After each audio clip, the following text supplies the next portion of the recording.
Welcome to the space where creators have aligned a positive and intellectual collab of open minds. For sharing and learning from one another, it's a vibe. We do Rosa podcast on the mic. Subscribe, educator spitting bars. I guess you didn't know I'm multifaceted and humble, checking off life goals.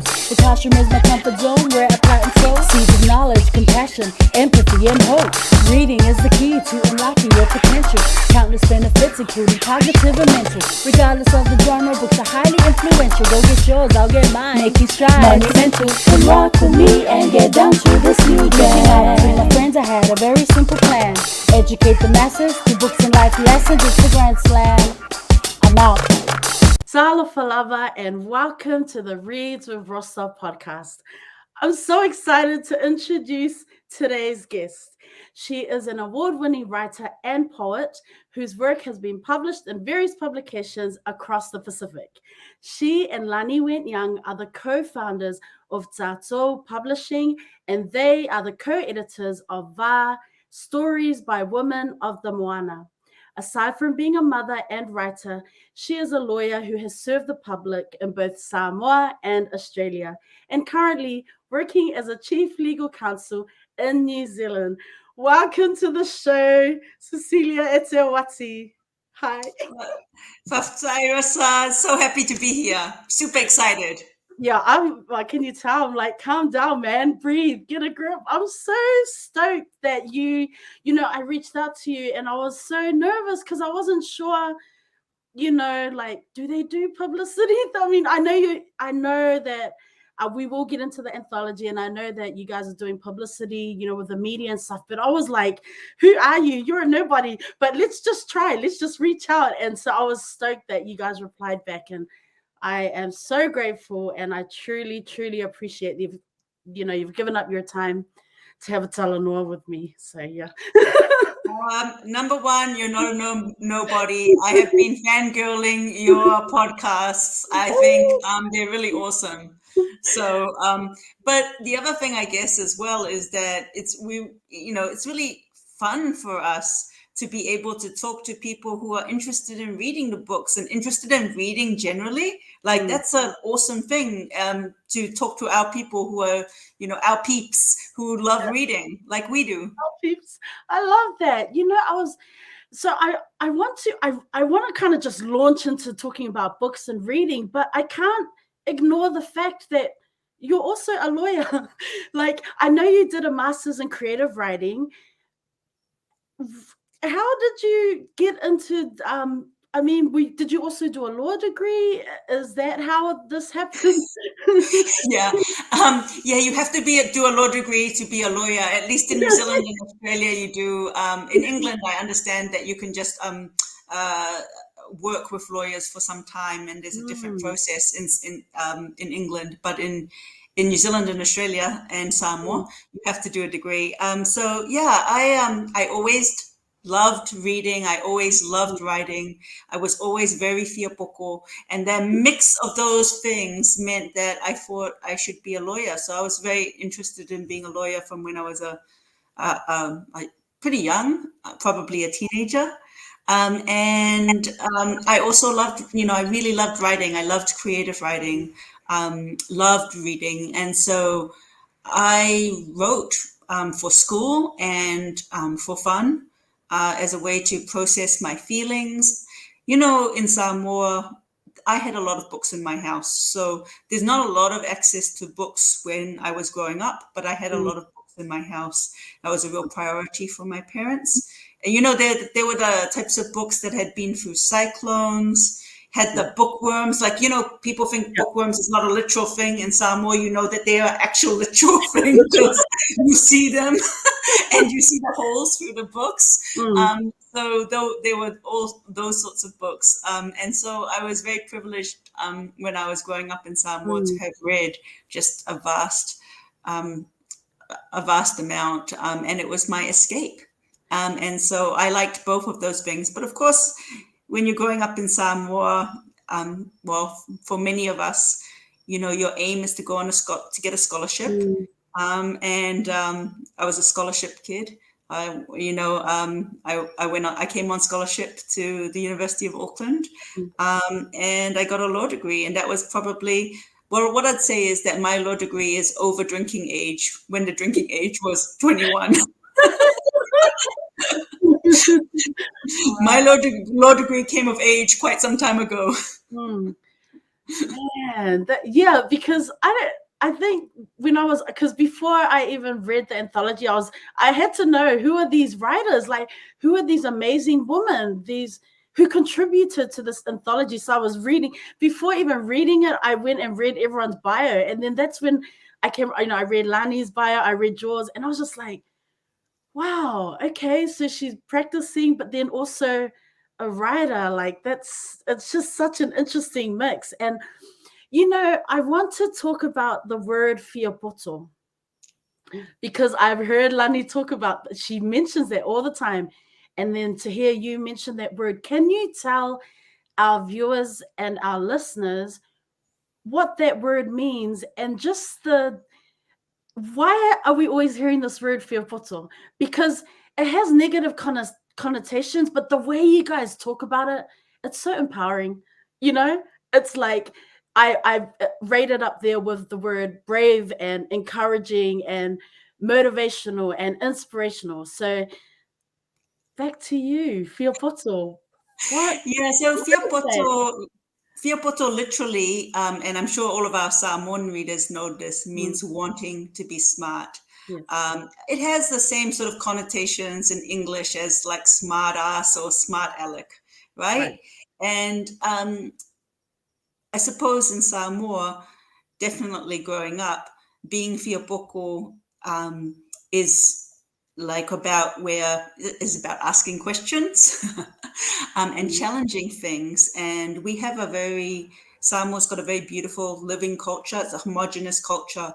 And so oftentimes being fiapoko and questioning things is not entirely encouraged. In my house, it was. I In my house, my father always encouraged us to ask questions, mm. and you know, as a result of that, he's got 3 of his 4 kids are lawyers. Oh, perfect. Probably a bad strategy. Now he's got a lot of people with a lot of opinions Mm, in his immediate family. So I'd say that for me, people always called me Fiopoto, and I'm sure it was the mm, same for Lani, but people always called me Fiopoto from when I was young because I always had a view and I mm. always had lots of questions. Mm, And I think it's about embracing who you are, right? So let's mhm, not pretend to be anything that we're not. Actually, mm, let's just be who we are and embrace all of that. So I'm a person. I have no false modesty, right? mm. Like I'm not a person who's. I'm not particularly humble about anything. You know, I'd be like, oh yeah, I'm smart because I think I am. Right, And right. I'd be like, oh yes, I'm beautiful because I think I am.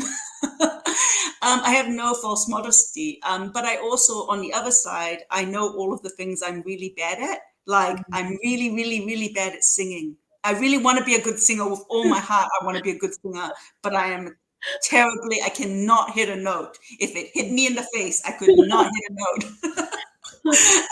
So I know the things that I'm really not sporty. Like Mhm. I'm like the most busty person ever, and growing up in Samoa, like where everybody is, like lots and lots of people are really great at sports. It's like, I just, people just like look at me like, what is even happening here? So, Mm. it's like know what you're good at and know the things that you're not so good at, and embrace the things that you are, including being fiapoko.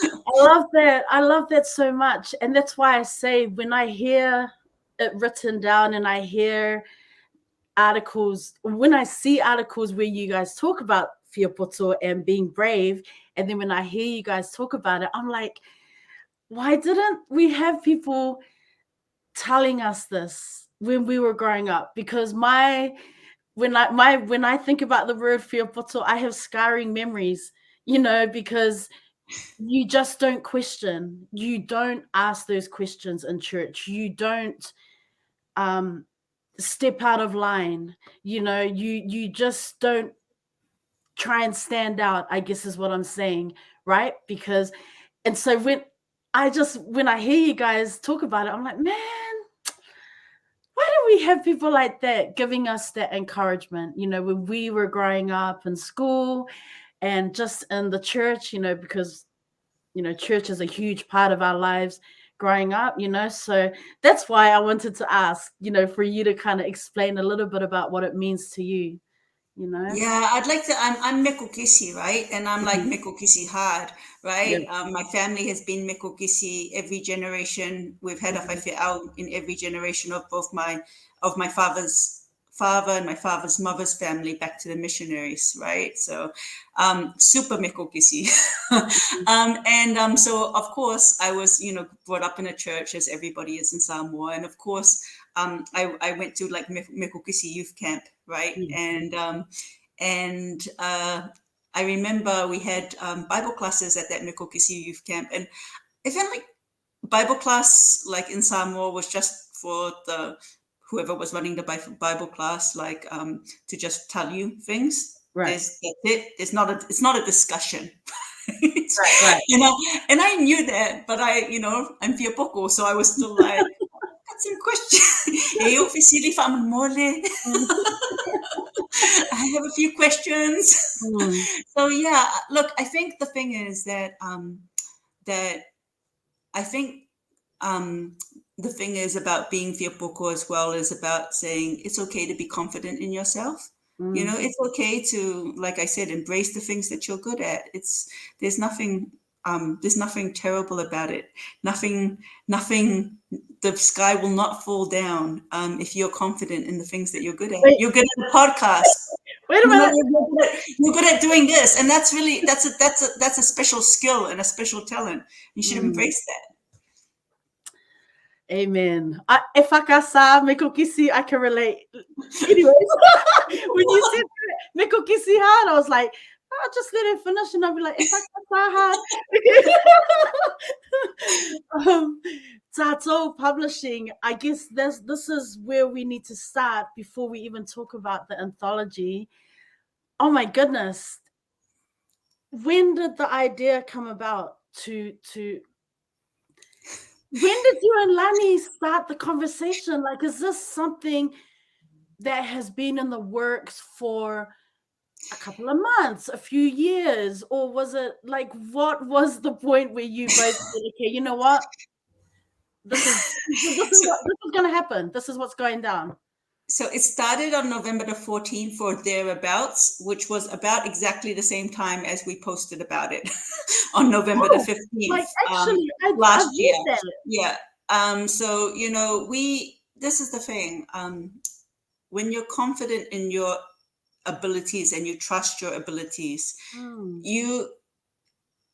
what we were seeing. So we have a Facebook group of Tamaitai Tustala Wahine writers, right? Which is Indigenous women of all of the Moana.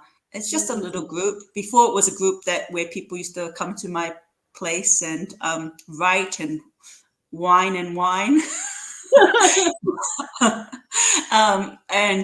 It's just a small group of writers, and we'd been in another group as well, and we wanted a space really more where we could have very honest discussions among Indigenous women, because sometimes if you're in other spaces, even the spaces which have huge alofa or aroha, you spend too much of your time explaining to Palangi people about the why of things.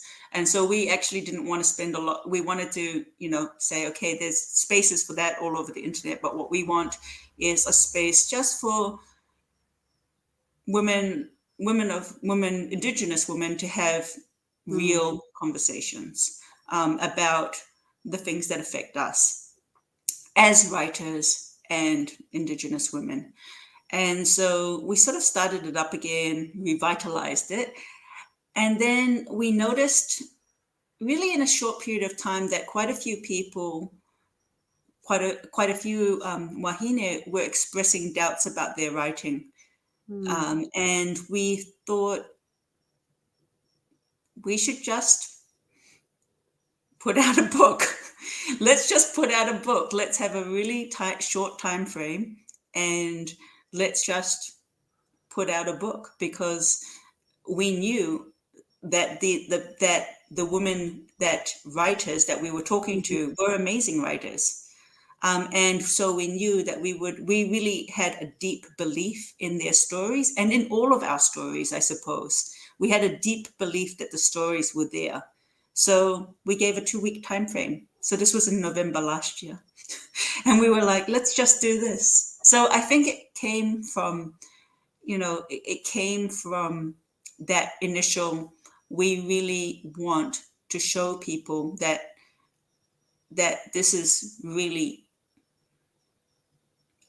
achievable for all of us. And that if they've had knockbacks before, that's not necessarily about them personally, and it's not necessarily about their writing.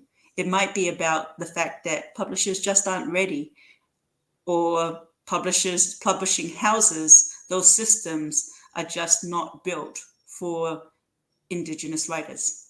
They're not. It's interesting that you say that, because I guess my question, when you mention publishers are just not ready and they don't have, things in place for our stories.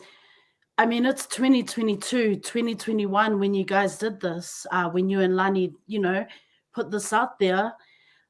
And I'm just like, for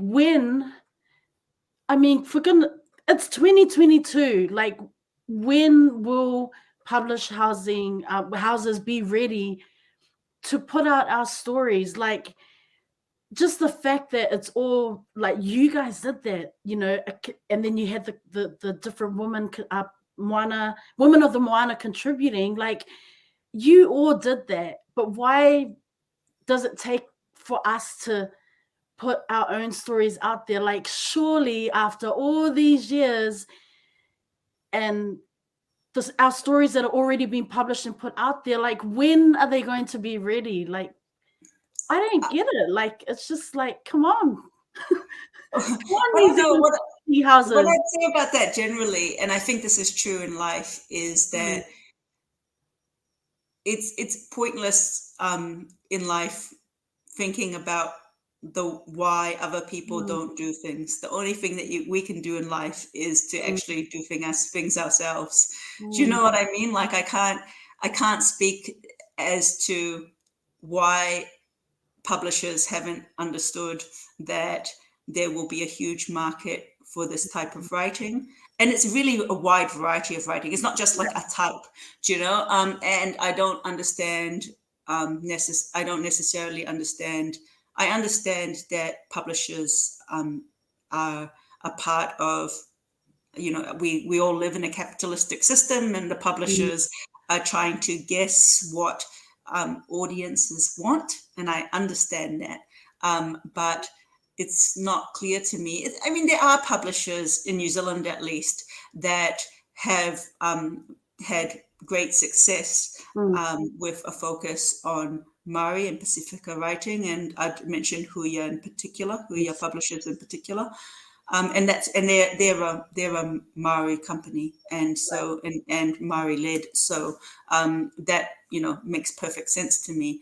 As to why others haven't, I have no idea, because across the entire world, we now see that when you actually open up your publishing house to more writers, you will get better story. You will just get better story, but maybe it's just a little bit harder. And what I mean is a little bit harder if you're and a little bit riskier, if you're a Palangi editor who has primarily worked with Palangi authors, then maybe you're used to doing things just in a certain way, and that way is the tried and tested way, which has worked for you insofar as it's worked, and so you're just happy with that status quo. And for us, We weren't happy with that status quo because we Wow. want to see more of our books. Like we're interested in reading them, and it's and I think that's the thing. We want them. We are hungry for them. So we're not just writers, we're readers as well. And we ourselves are hungry for these books. We're really interested in and hungry for these books. Mm. So it's not just about us wanting to publish because we are writers. We want to publish because we're readers. We want to see these stories. And it's interesting that you talk about that because, okay, first point, I wonder, is there representation in the in the standard publishing houses in New Zealand? Do we have representation on the No, board or at the no. discussion table? So that's one thing. Two, when will that happen? Who knows? Like you said, who knows? But then three, as a teacher, I'm thinking about how in schools, like when I worked there, we're always that, like you said, there's that hunger to read our stories. And so if they're not being published, then how are our students meant to see representation, meant to see people that look like them on the covers of books? Like it's bigger than it's like, as a teacher, you want your students to be reading or have access to books where they can say that's a Samoan writer, a Tongan writer, a writer from Torres Strait, like, so it's a way bigger thing than just, okay, so we're publishing, we're putting our stories out there, we want to read, but when will they have more representation in schools in terms of like access to our books, not just the ones that have been around for ages. And no disrespect, because I know that we have authors that have published many, many years, and there are books in there for Maori and Pasifika. Big props to them. But like, Not that many. We don't have that many. So the statistics are such that I think it was something like when it was last done in 2015, I think mm, it was something like it's like 1% oh, of books that are published, and that it's means Albert so went, and that literally means that Albert brought out a book that year. That's like right. that was in 2015. So Mm, so there aren't that many books, and there aren't that many of our stories coming out, and that's, mm, I don't think, because we don't have the quality of writing. I think that mm, um, there has been gatekeeping, and in terms of the people in the publishing industry, well, I think Penguin recently has just done an internship and decided I think it's the initial internship to mm, take on an intern for 6 months or something like that. And that's, that's a step in the right mm, direction. Uh, it feels to me like it's been very slow. mm, And I'll tell you what else it seems like to me. It seems like to me, like, well, for me, I want to be able to work with editors who understand me and who understand me as a whole person, and that includes as a Samoan. Now, I'm not saying that a Pālangi editor would never be able to do that, but what I'm saying is it would be wonderful to have different options of editors, because and people who are editors who have who have a broad experience in the world. And I'm not sure that the publishing industry has quite prioritized that. yeah, man.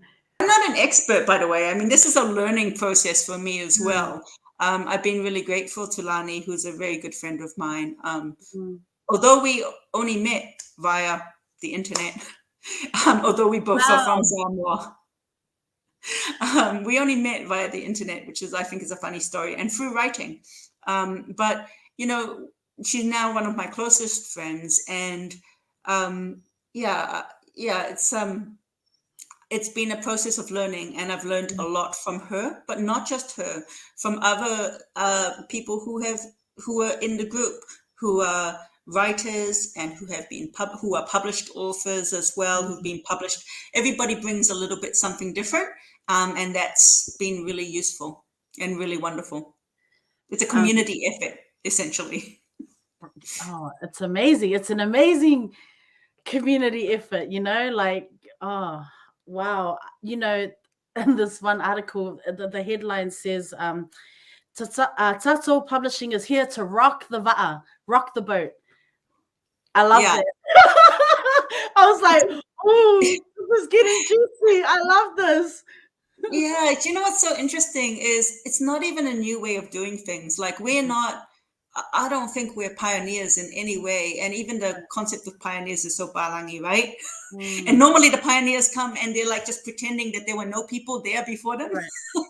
We are not in any way claiming to be anything like that. What we'd say is we're part of a collective way of doing things. We're saying this is actually our normal way of doing things. Right. Like just in anything, you can always count on if you're doing anything. It's Samoans, but not just Samoans, any Pasifika, Moana people. You can count on if you're doing something, all of a sudden 200 of your peeps will turn up to help you do it, right? And that's just so us. Our way of doing Right. things is collective, and there's a real strength in that. And so that's what we wanted to harness and to say, this is actually our way. Just instead of always trying to achieve things by doing things through somebody else's way and achieving things in like a Western paradigm, let's just do it our way and see how that goes. And it's been actually really amazing how many people have shown up for that. But not amazing as well, because that is our way of doing things. So Right. it's been, I think when you live overseas like we do, you forget how this is just our normal way of being, that people will show up and work. People will come Yeah. and, go behind the house and do the dishes. Like Right. that is the way, that is our way. And without wanting any acknowledgement, without wanting anyone to say, oh, and this person here as well has helped me, people will just show up and help. And that's really what's happened with Tatou Publishing. Oh, so inspirational. But like you said, it's nothing new. We're just, people are just going, wow, look at how they have come together. And it's like, but it's nothing new. This is how we roll as people. Um, let's talk about these amazing women, collective of Wahinetoa, strong women, just some published writers, some are newbies. I mean, Yeah. how did you would have had a lot of submissions. I know it's so funny you talk about that very short period of time, the time frame that you were working with. Like, how did you would have had a lot of submissions. How did you make the final decisions? Like, that must have been difficult. It was difficult, and it was Lani and I doing it together, Mm, and making decisions about it together. And what because we encouraged people to just submit any story, mm, or poem, and which we considered a type of story. And we didn't have any rules for genre. We just asked people to keep it under 3,000 words. But apart from that, we really what we wanted was diversity, because we wanted to show the diversity of writing and all of the different things that Moana writers could do. We wanted to show the different types of writing that we could do.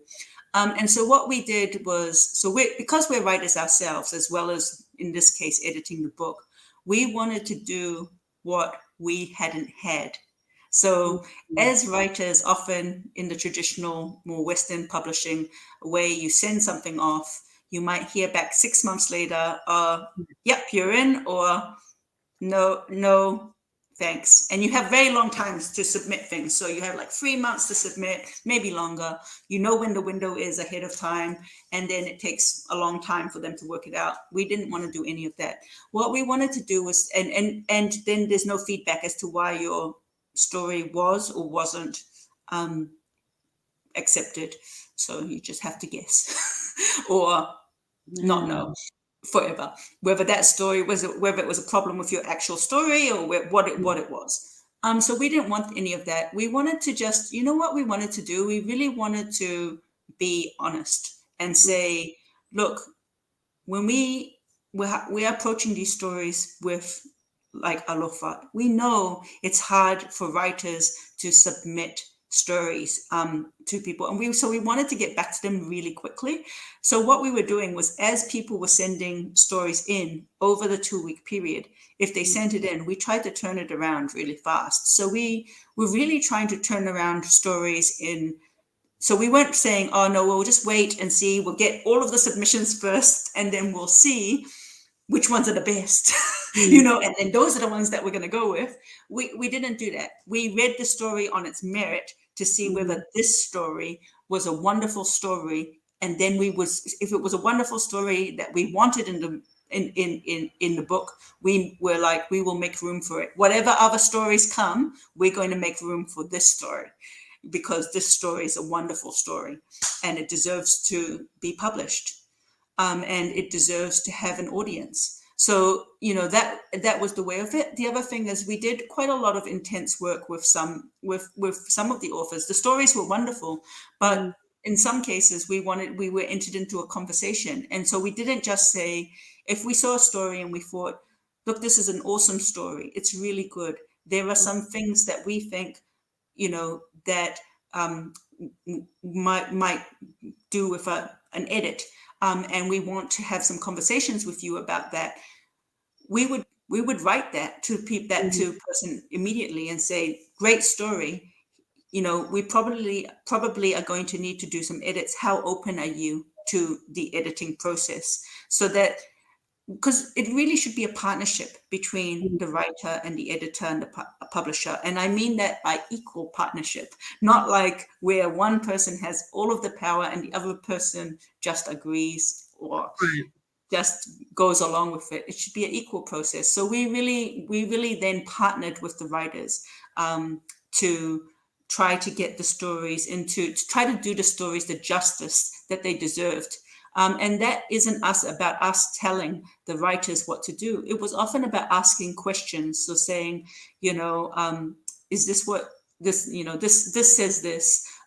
It's particularly if I'm not from their culture. So it's much easier when I was editing Samoans, because of course I already have, that background. But if I'm editing somebody who's not Samoan, asking questions as to what they were trying to achieve with that particular paragraph, or with that particular line. So, we made conscious decisions about that, about how we wanted to partner with people. We also made conscious decisions about things like, we didn't want our languages to be in italics. So in traditional Western publishing, you often have italics because you're supposed to be showing somebody that it's not English. Because English is supposed to be the normal language and all other languages are not. Right. And it's kind of like, do you think that the reader cannot work it out by reading that it's not English? Because I feel that they can. So, but also our languages are normal to us. This is our everyday. We drop in and out of English and Samoan and English and Fijian and, and English and Tongan all of the time. Every single person who's bilingual drops in and out of their languages all of the time. And every single person who's bilingual and who's learned English, in fact, every single person who's learned English has learned how to read by context. So we're like, we don't have to have glossaries. You can just read and work it out. I can't understand, for example, Fijian, but I can read and work it out. In the context of what is being written and shared. Exactly. It's so funny when you talk about, switching, code switching, right? Because we're living in a society now where people are like, but why? How do you do that so naturally? Code switching comes natural to us. Like you said, anyone who speaks English and has another language or two other languages, it's a natural thing, but we're living in an age where people are like, they have to do the research to find out exactly why we code switch and why our students code switch in a particular way and the social language that they speak and why they do that and what are they doing at home. And it's like, sometimes it doesn't need research. It's what we do. Code switching just comes naturally, and I loved how when you jumped on when we first started this, without even thinking, we're like Samoan English, for Samoa and using English Samoan. I love that. Well, So it makes you feel at home, right? For me, it makes yes. me feel at home, and I feel like all of my friends actually. So most of my friends happen to be women from like Maori or Pasifika Mm, women, most of them, right? So it's so funny because I just speak Samoan to all of them indiscriminately, like not on purpose, but that's because that's just, that I'm often like, I've got kids, I'm often speaking to my kids, and then I turn around and I'm speaking to my friend and I'll just speak Samoan to them. Do you know what? They can pick it up. It's yes. not that difficult because it's within a context. Do you Mm, know what I mean? Like it's not that difficult. So it's really funny how I think it's only if you're resistant to that you're yes. not trying, that you won't pick up other Mm, people's, that you won't pick it up because you're not trying, because you're already in this mindset of there's a dominant language and that's the language that everyone must use. But, if my friend says something to me in a language that I don't understand, I most often get it because, it's not like I understand the exact words, but I get it. I can normally, there's not just when you speak, it's not just the words, it's right. obviously, your intent is kind of clear from Yes. the way that you're Gestures, moving, your gestures, your face, facial. my facials especially, your tone of voice, all of Yes. these things, you can pick it up and you don't Yes. actually need necessarily to understand what every single word means. Oh, I love this. I love this. The cover of the VAR anthology, that beautiful artwork on the cover, by Samoan artist Lalovai Pisita of Manamea Art Studio. Shout out, I just want to shout out Lalovai and Nikki. Nikki also did the new covers for the Scarlet series for Lani, her Scarlet series. So I love their work, man. They are just two amazing people. I love Manamea Art Studio and the work that they put out there. And what I love even more is seeing you guys putting them on blast and having their work showcased like that. I mean, on book covers, amazing, so beautiful. Yeah, I just want to really speak to that because I have so much admiration for Lalovai and Nikki. You Yeah. know, it is hard making a life in Samoa as anything, as anything, because Samoa's a amazing country. It's got so many advantages, but at the same time, commercially, like if in terms of money, it's sometimes hard to make money in Samoa. And to be an artist anywhere in the world is hard. So you put those two hards together. Yes.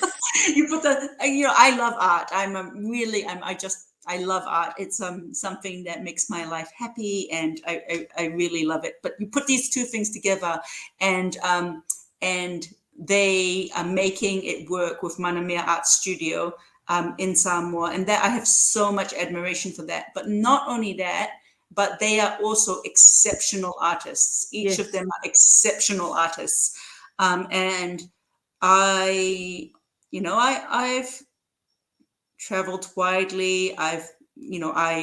I'm very interested in fine arts, and I just love both of their works so much. And I think, and I'm really, really feel privileged to own some of their art, or to have been able to own some of their art. But the other thing about it for me is this idea of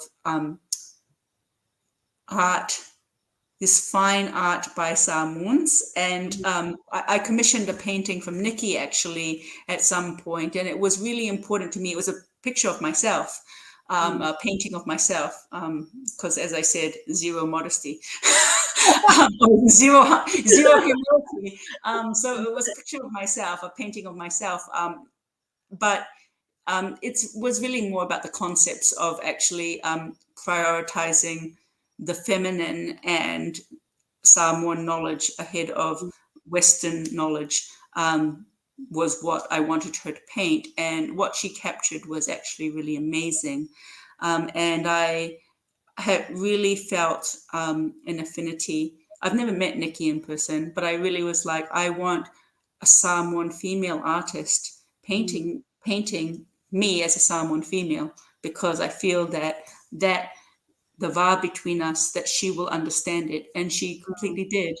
And with Lalavai, I mean, the other thing is the incredible generosity and support. We reached out. So on November the 15th, you asked me about the ideas. I think it was November 14th or 15th. Right. I can't remember the exact day. But the day we had the idea to have the anthology, we reached out that same day to Nikki, and Nikki and Lalavai that day. And that the day after, they came back and said, you know, you can use the image.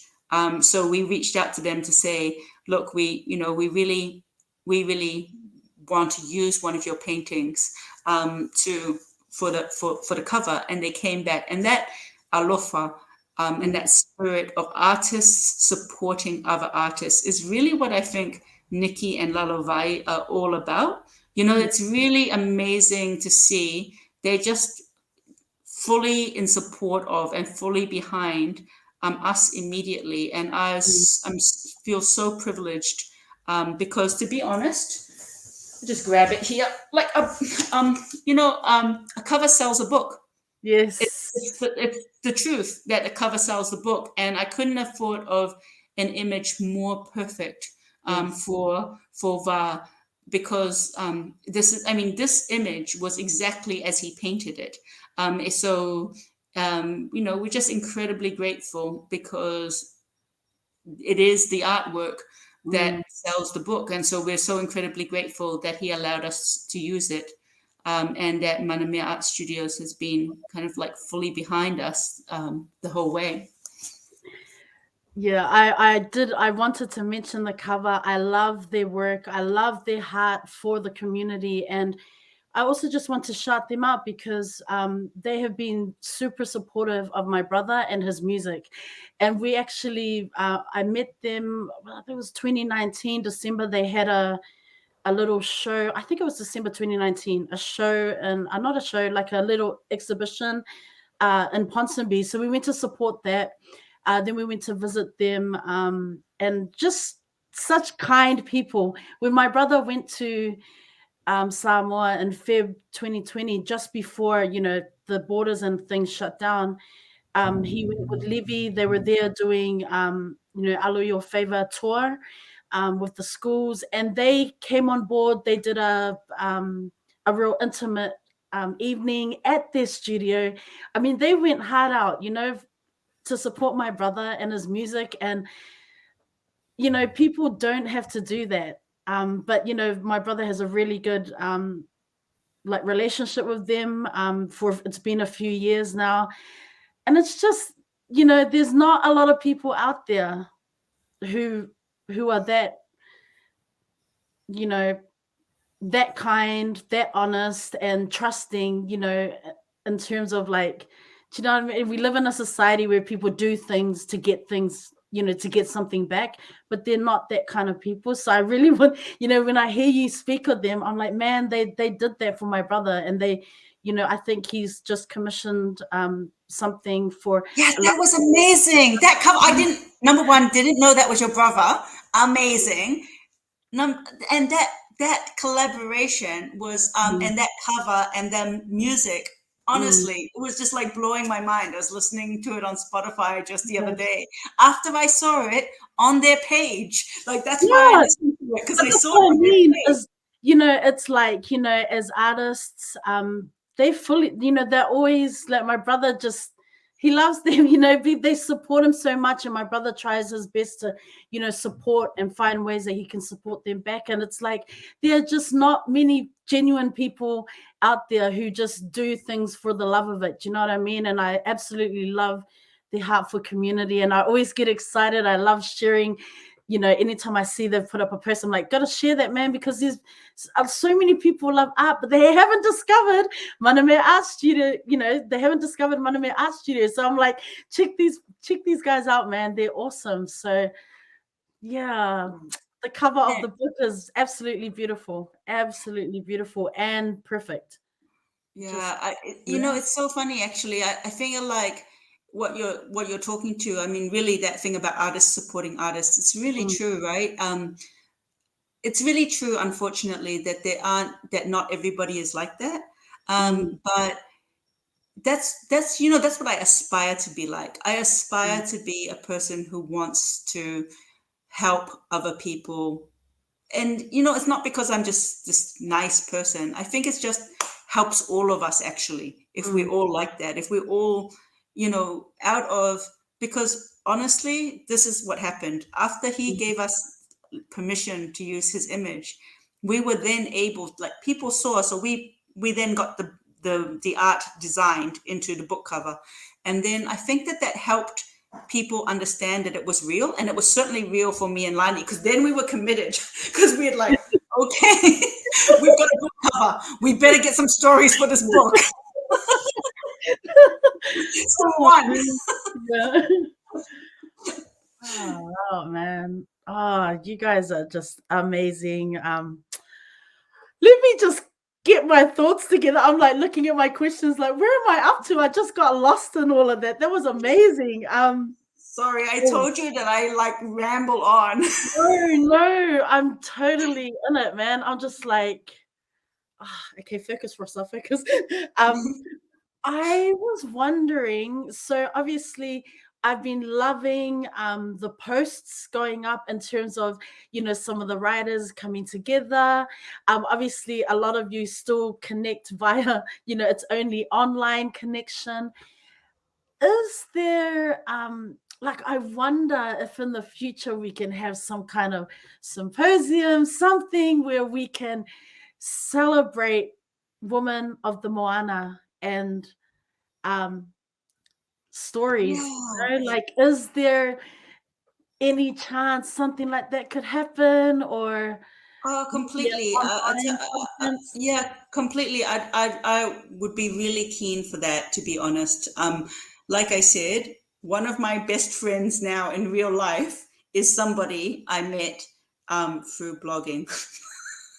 Because we were both bloggers and we were both reading each other's writing, and we were both engaging with each other's writing and writing comments about each other's writing.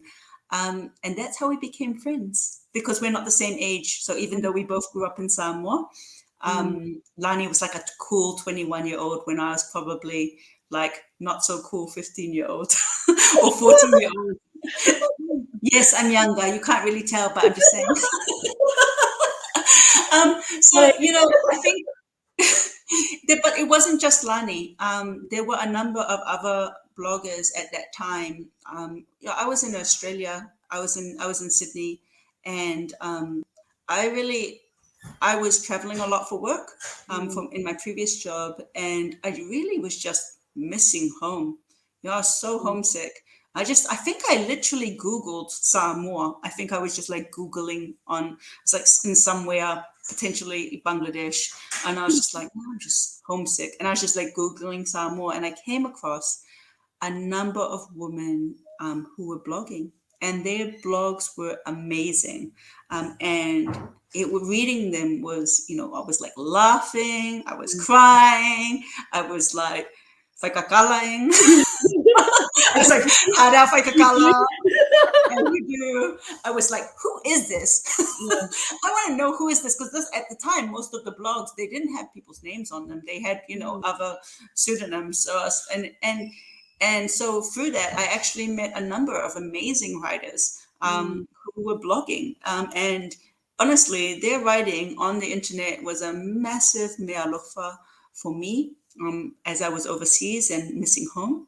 And it kind of remains so, and the deep friendships that came out of that, they remain my friends now. And they're people I deeply admire. They're women I deeply admire, because not just for their writing, like that's a good sentence, but because of their thoughts and their values. And so the way many of them write, it's just really just reflects their deep thinking. And these are our women as philosophers, essentially. These are our women putting their thoughts out into the world, and they are, and this is a way that we ourselves can examine ourselves. Like, I don't need academia. No disrespect to academia, but I'd rather read the deep thinking of Samoan women reflecting on ourselves. in our lives. Oh, yes. Yes to that. No disrespect, but yes to that. Man, I know we've been talking a lot about we've been sharing about the anthology, Women of the Moana. We've been talking about Tatou Publishing. I just want to talk a little bit about you. I saw this video on YouTube, as you do, of your poem Maunga, and it features your children, and it's a beautiful piece. I was wondering if you could speak to that, because you were featured in Mana Moana Pacific Voices, where looking at things like reducing like amplifying voices of the Pacific, and that drive for global action, taking global action in the Pacific. Can you speak a little bit about Maunga and, how, just speak a little bit about that piece. Yeah, actually, Maunga was actually written when I was at Ihumatao. So here I went to some poetry that was being done at Ihumatao, and I was very moved by the poetry there, and I wrote Maunga. Actually, I wrote Maunga, and I literally wrote it on my phone. It's my very broken phone. At that time, it took maybe 5 minutes, essentially. I was writing it as my response, because that's the thing about poetry, right? It can be very raw and in the moment. And then not very long, like then a little while later, one of my very close friends asked me if I had poetry that responded to climate change. And so I picked a number of my poems which I felt responded to climate change, and I picked Maunga among them because I really believe that if Indigenous people held our lands, that we wouldn't be facing the climate change crisis that we are currently facing. And I believe a way to solve the climate change crisis is to be thinking about how we can give land back. Now, I say that acknowledging that I live in Aotearoa. I'm not tangata whenua here. And I'm an active participant in the issue. Having a mortgage like over land in Auckland. So I don't want to sound like holier than thou and more righteous than thou, because I'm not. But what I think is that we really should be looking to tangata whenua and to Indigenous people for the ways in which we have forever had a partnership relationship with the land. The land is not just the land. Partnership relationship with our climate. Partnership relationship with just with all of these things which to us were part of our living universe. And I really think that part of that must be land back. I was wondering about your creative process. You mentioned that at that time you wrote Maunga, about what was happening at that time. I was wondering about your writing in general. Where do you get your inspiration from? Like, is it that you are inspired by like advocacy and activism, or is it just moments in time, depending on what's going around you, whether it's personal or Definitely all of life. So definitely activism and advocacy is a part of my life. It's,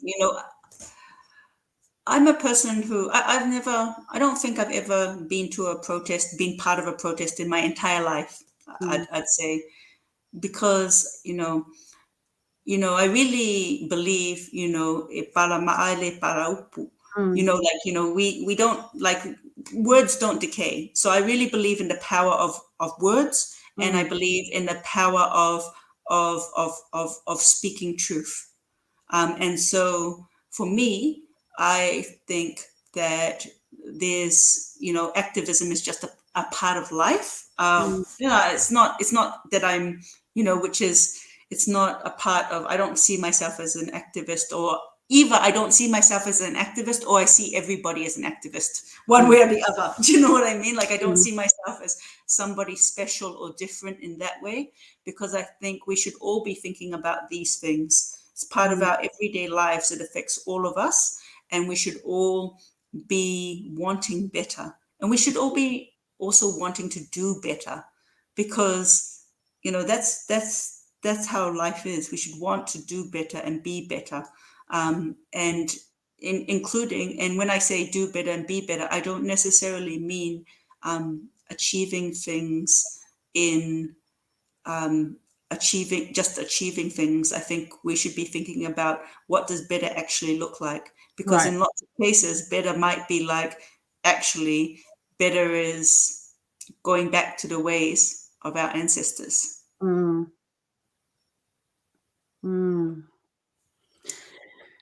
But you asked me about me personally, and I should say, I mentioned my children before. I have a son named for a poem, and a daughter named for like an atua. So my son's name is Tingi Ilangi. My daughter's name is Tanifatea. And so they are absolute joy to me. And I think that that's true of many parents. But they're joy and just strength and laughter. There's so much, kids, they're hilarious. Yeah, I saw how you were delivering books, and who wouldn't want to take a book from those happy faces, right? Those beautiful, happy, joyful faces. I think it's something along those lines is what you said, but I thought that's so cool, man. I love that.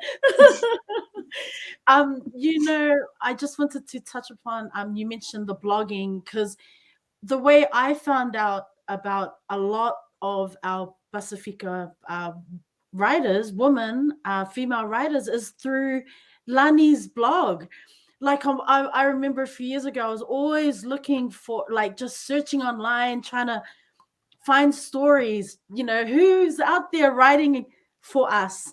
And I happened to come across her blog, and she had done this piece where she listed, these are these people, and then did another list. And I just started looking them all up, buying ebooks, because there were some where you couldn't get the physical books. And I just thought that was so awesome. And then went on Instagram, started looking for them on there. And there are some on there, but it's, like, I feel like, there's a Bookstagram community, Pacific Island and Polynesian, Melanesian, Micronesian, Bookstagram is online. And I think we're all just really trying to do our part in terms of, putting our authors, our wonderful writers on blast. Like, I think that's a huge part of, I love doing that. Like, if I see something new going on, a book that's been released, like, I think anything like that where you're sharing, because I have so many different followers, like, not just Pacific Islanders.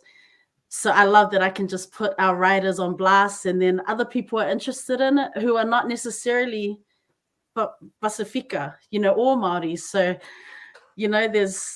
we're out there. We just need to. So awesome that you're doing that. And I think it's so important because, I'll say, Tatou Publishing, we went on both Instagram and Facebook. We started this, we just had our own individual money behind us when we started. But, both Facebook and Instagram are free. And what we were trying to say, because, lots of writers, they're like, oh, I'm an artist, and lots of artists are like this. Oh, I'm an artist. I'm not going to self-promote, because I'm, people should just find me and love me for, some magic way, which doesn't involve them doing what is essentially marketing. But for us, we're like, actually, it's really, really important that there's no point in writing a story if people don't read it. And people aren't going to read your story if they can't find it, right? So it's not about your story. Your story can be the best story in the world. But if people can't find it, they can't read it. So it's kind of like part of our whole journey with Tatou Publishing is actually trying to show people, show our writers, like all of the writers, this is how you can do it. You know, Right. just start an Instagram page, put up Yes. some content, which maybe, because lots of writers don't have Instagram, you know, I mean, especially the older ones like me. I barely had Instagram. You know, lots of people don't really like mess with Facebook. You know, lots of people aren't into social media, and it's actually, you know, for all of the negatives that people think social media is, there's a lot of positives, and it really has democratized information and the sharing of information so that we can share. We don't have to pay to share this information with people. We can just put it, as you say, we can just put it on blast. I have And no shame. Carry on. right, no, but this is the thing. I mean, I feel fortunate that when we were bringing out this book, we're bringing in that out, and it doesn't feel like my thing. Like, I think I would probably feel ma or whakama if it was just like, oh, I'm just talking about my book. Like, look at me, I'm so awesome. You know, I feel like I think people normally would feel like that. Whereas what we're trying to say is, yeah, I can get that, because that's not our way. You know, a Polynesian Pacific way is not just talking about yourself all the time. So what I say to people is, okay, if that's not our thing, that's cool. It doesn't have to be our thing. What are other ways that we, as a collective, or as Samoans, as Tongans, as Pasifika people, Moana people, what is a way that we can do it? And for me, that's about the collective. So I have no shame in putting this book on blast, because this book is not about me, right? So I'm like, oh, this is not about me. This is about the 37 other writers in here. This is about our stories. So, and also that it gives us, and you know, like, we are like, now we can also have a platform to talk about other people's stories, so their books. So even though if they don't want to talk about their books themselves, we'll talk about their books. Now we have a little bit of a platform. Let us talk about their other books. It's got nothing to do with us, but we're proud of them. We're so happy that they're doing that. And not just that, you know, we're so happy to see these songs coming out of Samoa. We're so happy to see, you know, all of these different, like, this art coming out of Samoa and other places around the Moana. And it's just like, we are so, this is a moment in time where we can say, yeah, okay, people don't want to talk about themselves. So we, the collective, and you're included in this. Thank you for being part of this and wanting to do that, because that's what we can do as a people. It's like, okay, so we're about talking about ourselves. Okay, what about talking about other people? You know, what about promoting other people? Exactly. And it's so funny that you mentioned, you know, I'm listening to you and I'm like, yes, louder for the people in the back, sister, louder for the people in the back. I'm serious. Okay, so when I have to talk about podcast stuff, I am so like, my friends will, like, they love promoting and, you know, sharing episodes. Me, I'm like, I have to force myself because I'm so to put myself out there, even though and I've been doing this, right? But then, you know, when I always think when I promote books, I'm doing it from the perspective of an educator. So I'm always thinking, you know, when I share BIPOC books, it's because I share them on my stories. I know I'm going to go back and I'm going to take some of those and share it with my students when I go to work, right? When we're in the classroom. Hey, look, here are some things I saw online. So that's why I reshare. When I reshare our, you know, stories of the Moana, authors and writers from the Moana, I'm sharing it because who else is going to share it? Like, what's the point in having a Bookstagram account? Like, I love to promote books that I love to read. I promote books to do with education that I can take for my students. And I love promoting books from our writers, because if we don't do it, who is going to do it? Do you know what I mean? And I have no shame. You know, I have had, like, even some of my Palangi friends ask, oh, I saw you promoting this book. Like, could you tell me, like, they're interested. They're like, who is this writer? You know, who is this person? I saw this book. Tell me more about it. And I'm like, absolutely. Here's the link. You know, it doesn't take a lot. we're not just in the sports, on the sports field. We're not just in business. We're everywhere. And why can't we why not put it on social media? Why not send out a tweet? Like, it doesn't, some people, man, they're on there like writing captions, novels, man, novels. In the caption on Instagram posts, they're writing novels. And it's like, that takes longer than sharing a link, than actually posting the VAR anthology, posting one of our authors on the story and just sharing the link. I mean, there's no excuse. Now we can all add links on our stories. Absolutely no excuse. I have no shame, man. I just love resharing it, because I just think that's my part. Like, I'm now getting a book that, wow, it's written by us, for us. I'm gonna read it, but you know what? I want other people to read it too. So I'm always scouring pages, like publishing pages, looking for, is there something dropping soon? And I'm resharing that. Like last year, like, I was real intentional with podcasts when it came to the language week. So for Samoan Language Week, I made sure this is what we were doing on the podcast. And I just took those language week opportunities to showcase the books that they were dropping. Like, there was a Tuvaluan book, I think. There was a Cook Island. There was a Tongan. And I was just like, we have to do it. Like, if we don't do it, like you said, some of our authors, it's not our way to just kind of be putting yourself out there, like self-promotion. So if writers are not going to do that, that's what we're there for. So I always think about it as it's education. Like, it's just the teacher in me. That's just how I think about it. Like, who can this book reach?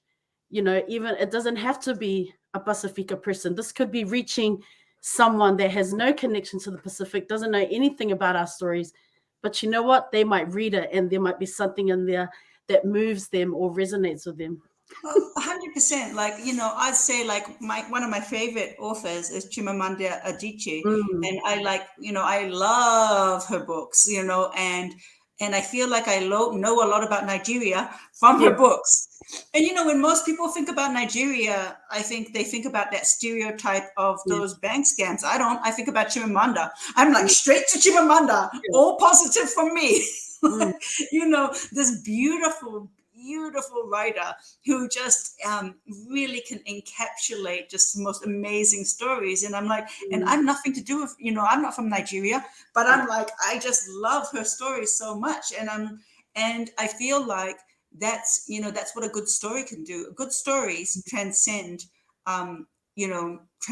all sorts of things, including culture. And and that doesn't mean that culture is not important. It just means that you see yourself, because of the skill of the writer, you can see yourself in other people's culture. So when I was like reading Chimamanda's book Americana, and I was like reading about them in the hair salon as they got their hair braided. I mean, I haven't really gotten my hair braided before, maybe once or twice, but I don't have the type of hair for it. But it was amazing, because like it was like I could really, in the conversations, I could see myself in those conversations. Those conversations among women.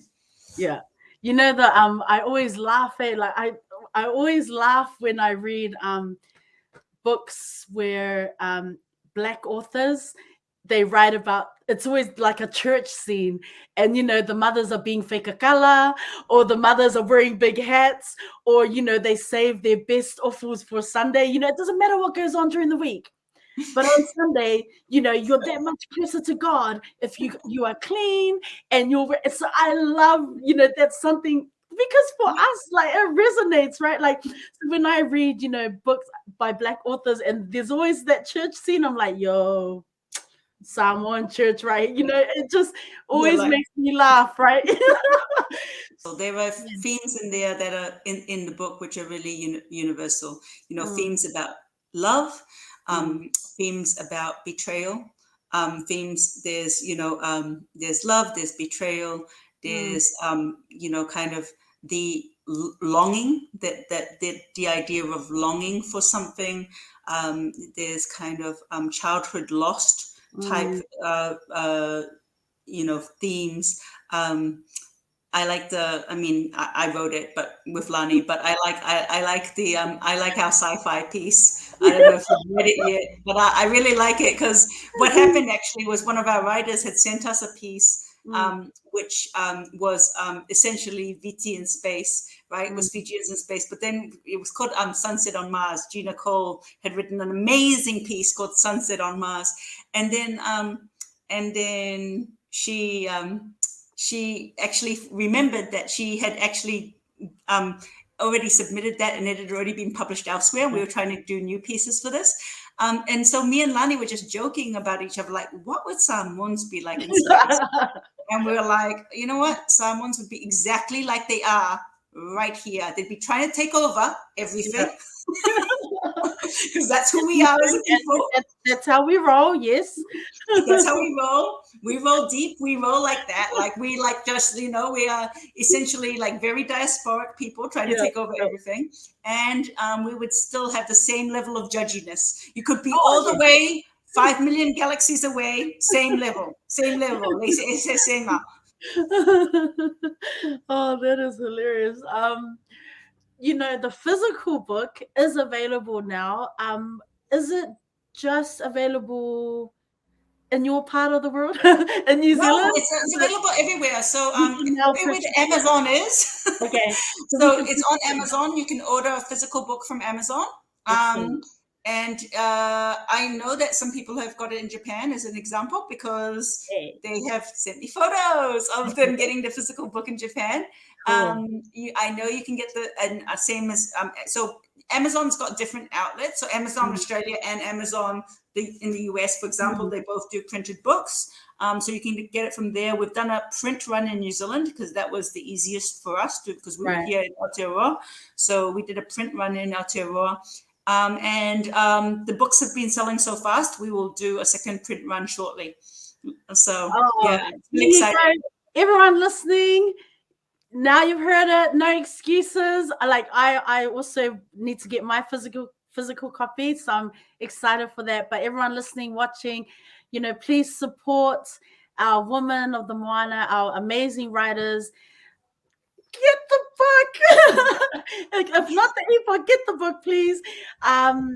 Do you have what's next for Tatou Publishing? I mean, I don't know. I feel like you guys are just going to surprise us again. Is Look, I think that is probably true. So what we're trying, so as I said, this book is not only about the book, it's about the process, and it's about ensuring that people, that our work with the writers is a true partnership. And so we share all of the information about the book, like the costs, everything. We have full transparency about all of our processes in relation to the book with our writers. And so I think what we're going to do is sort of work with this book first, because it's been, so it might be, I don't know, a couple more months before we turn our mind to what's next in terms of what next to publish. I know that Lani has already, because she is like a superstar writer, she's already done 2 more books, like in the interim, just by the by, and is about to bring out 2 more books in her Teresa'a World Series. Yes. So yeah, right. I'm like, can you just stop being so overachieving right now? But those books are amazing, and so I'm really looking forward to. I've pre-ordered them myself. I'm really can't wait to read them. I think it's Earth's Embrace and Storm's Fury that Lani is coming out with shortly, and so she's doing that separate from Tatou Publishing, and we have already had some people reaching out to us, which is really amazing and exciting that people are reaching out because they're interested in getting published. And we're really excited about that. And thank you to all those people who have reached out. It might be a few more months before we can turn our minds to that, because we're just concentrating on that at the moment. Man, that's so exciting. And if there are, any people out there, like, rich people listening, watching, and, you want to get on board and support Tatou Publishing, why not? I will be posting all the information in the bio. Please get in, well, not please, just, if your heart is for it, for the movement, get in touch with these wonderful, amazing women, just amplifying Voices of the Moana, man. That is the bomb. Before we go, before we kind of wrap this up, I wanted to just say, like, thank you so much. I've been like fangirling the whole time. Like, there's so many takeaways from this podcast interview. You have no idea. Like, my mind is going at like a million miles an hour right now. And I've just got so many questions, so many things I want to research after this. But thank you so much, Celia. Thank you so much for coming on the show on behalf of Tatou Publishing. Man, it means a lot.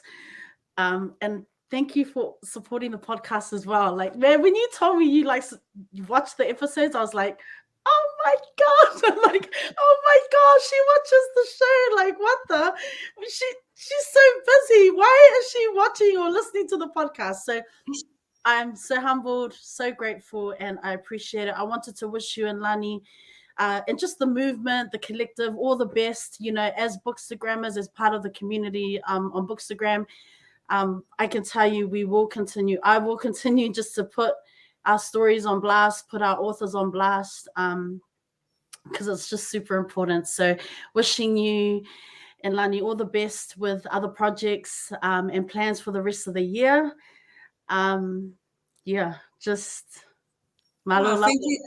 Thank you. No, thank you. Thank you so much. E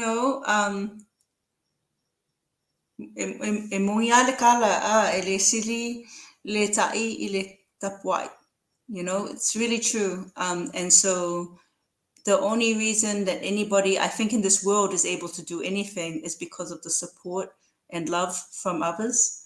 And that support and love is not less than the doing of the thing.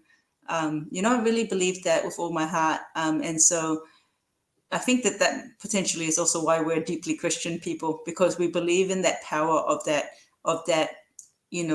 when you put out that alofa into the va, it's a prayer, right? It's a deep, deep prayer for others. And that's just such a generous thing to do. And what you're doing with your podcast is so generous. It's generous, not just, because you really uplift other people, both in your questions and the way that you approach. Just really, I haven't, this time has just flown by. I'm like, what? It's finishing? Why are you rounding it up? I was like, man, my sis needs to go to sleep, man. It's only 8:30 here. She needs to go to bed. I was like, what? I could keep on talking for hours. I have a feeling that this could be like literally a 4-hour, 5-hour conversation easy. I agree. And we just like keep on riffing off each other if given the opportunity. Yeah, we might have to do a part 2 later in the year when I'm guessing you and Lani are going to surprise us again, wink, wink. So we can always revisit in another episode. I'm so interested to hear, though, from you about if you've had a chance to read any of the stories, if there was any story that particularly touched you or that you particularly related to. Okay, you have to correct me. There's this author that's on there in the book, Rebecca. She wrote Rebecca Tobo Ololhosen. Yes, so she's got a couple of pieces in there. Yeah. Prior to the VAR anthology, I had never come across her writing before. So I really liked her, An Arranged Marriage of Sorts. Nikki Baresi. Yeah, Family Pride. Oh my gosh, Family Pride was like, I was just like, yo, that's so true, man. That is so true. I mean, it's an amazing story. Yeah, Nikki's story is an amazing story. It's really amazing. And I love her whawhawhinge in her story. And I feel like her whawhawhinge in her story is super real. And I can imagine those conversations, right? Yeah, and that's the thing with these stories, because I was like, I don't know, like, it's because I imagine them to be real. And I don't know if some of these stories are real, if they're written from experiences or stories that were told to the writers.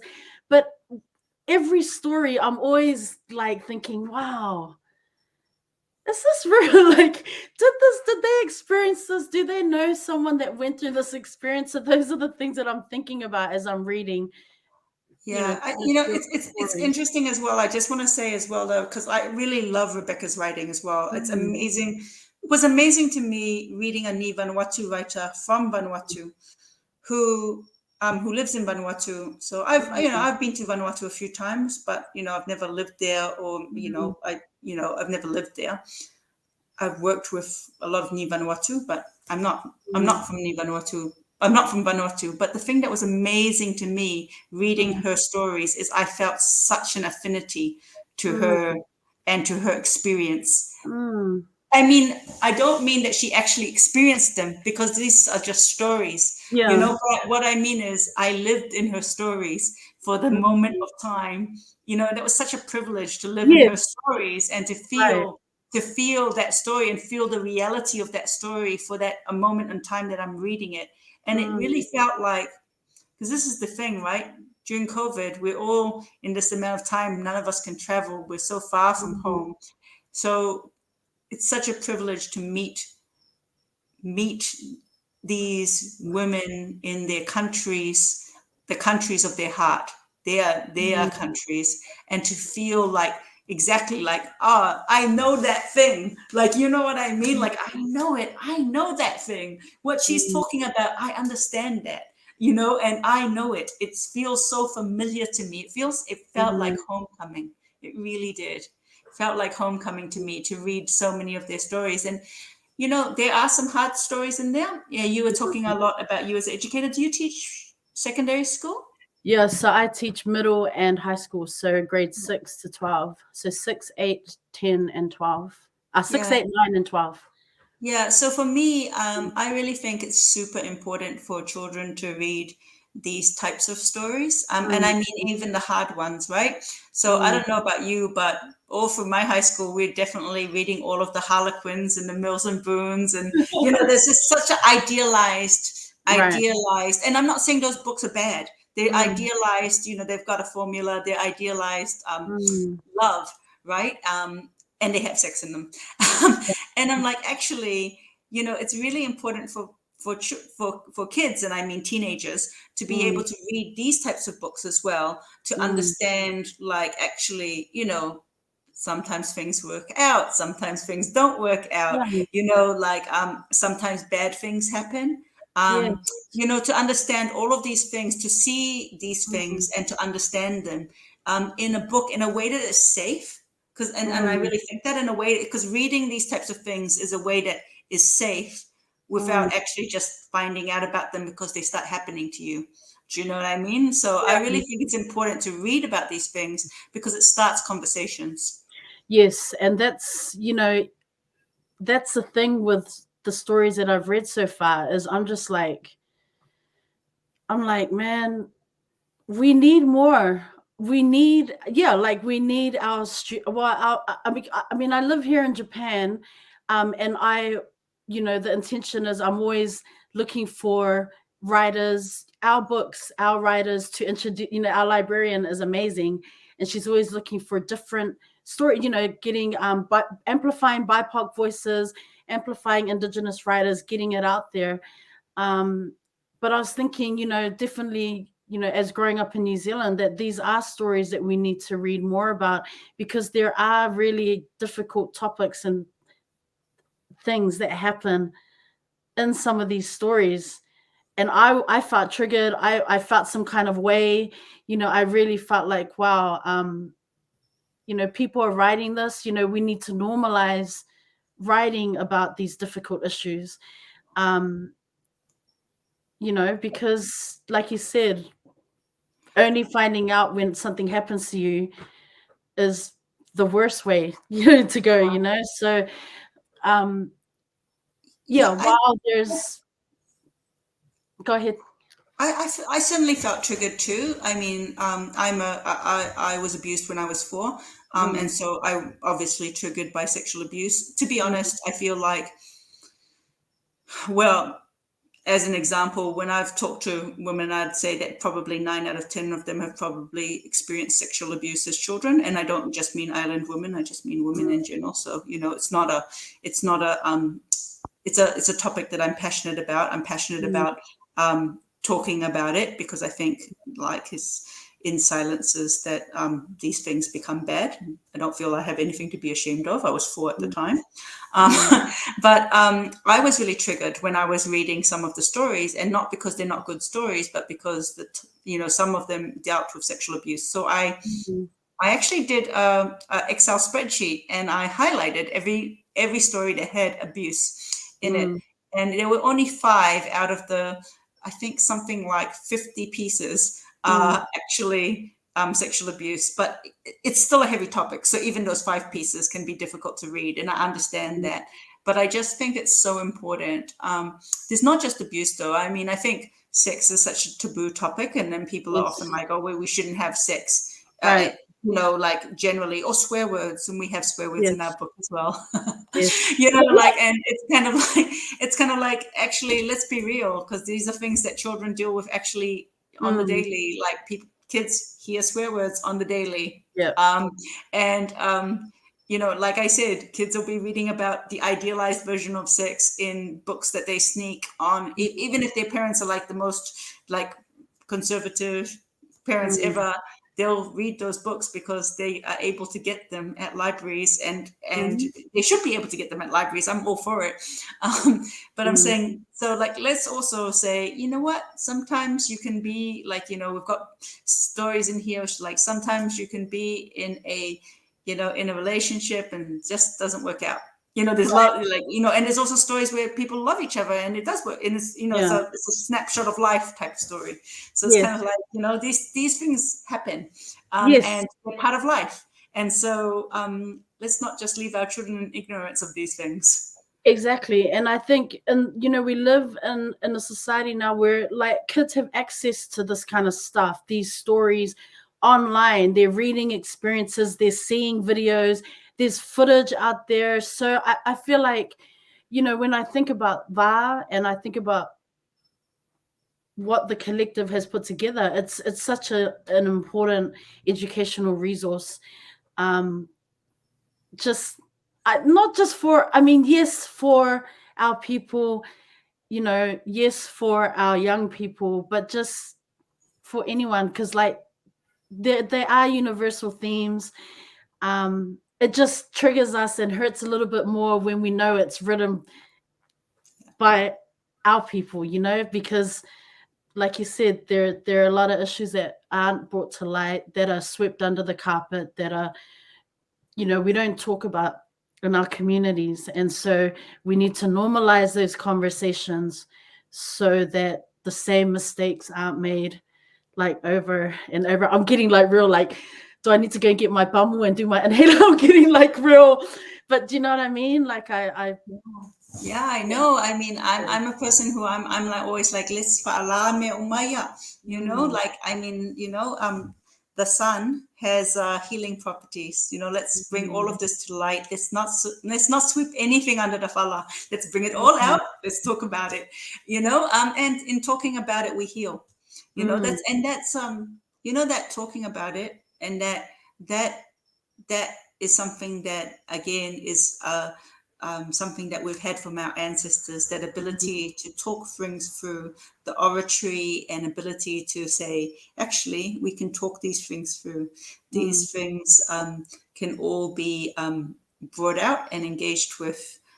There's a way to talk about these things. And this is our way of talking about these, bringing these things into the conversation, is to say that that read these stories and take time to process them.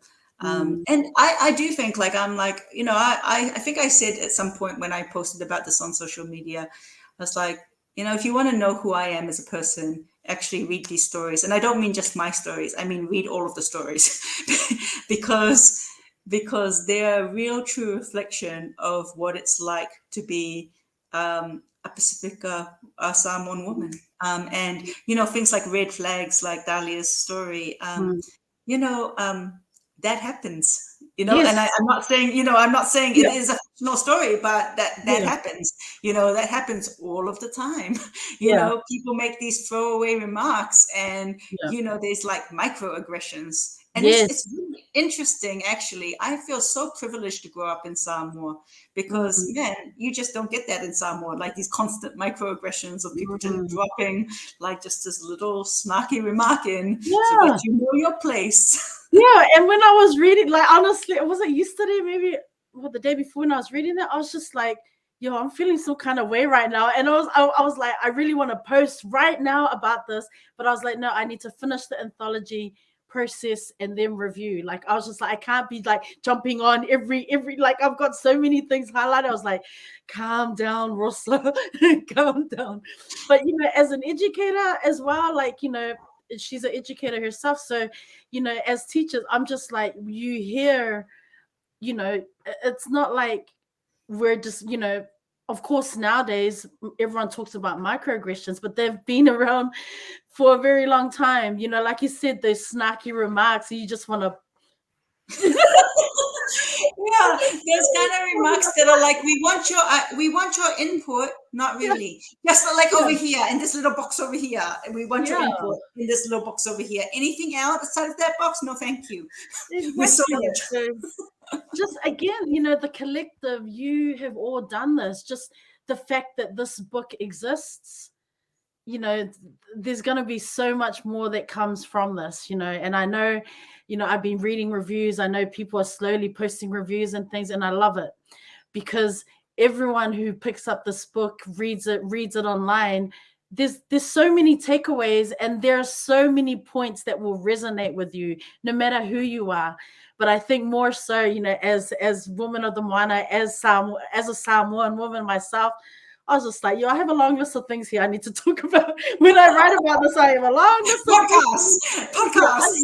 I didn't know. Maybe I did an interview this morning with another teacher, a Samoan teacher from back in Tamaki Makaurau, and we were talking, and she had finished reading the anthology, and I said to her, man, we need to do a panel because I have a whole list of things I've highlighted, and I just cannot. Am I going to talk to the wall? I need to sit with people and talk about it. So she was super keen. She was like, okay, sis, let me know. I was like, I'll get back to you, sis. I'll get back to you. I'd be so interested in watching that because, it is how the readers take it. So it'd be so interesting to hear from the readers and to hear, critiques as well. Like, I think in life, we can only grow if we hear, critiques, negative and positive. So I'm really open to hearing, and I'm sure all of the writers are, kind of where we went wrong or what things we could have done slightly better or what wasn't believable or whatever, whatever. It's like, it's all good, let's bring it all. Let's bring it all. And that's how we now go. I'm like, pressure. Now you have to do it. I want to go. I follow away for them. Yeah. So now I'm like, gonna have to make this happen. Can I ask, when did you move to Japan? In 2015. So yeah. So it's honestly 6 years now I've been here, and time, it flies. Man, Japan it's a blast. I love Japan. You've been here too? Yeah, so my parents were there till 2016. So they lived there for 6 years in Tokyo. That's why I was asking. And it's so funny. I didn't think that I was going to like Japan personally. I thought I was just going there to see my parents. I was like, I had these weird ideas about Japan before I went. And then when I went to Japan, I was like, I love Japan. I was like, Japan is so awesome, next level. But part of what made it awesome was actually the Tokyo-nesians that I met there.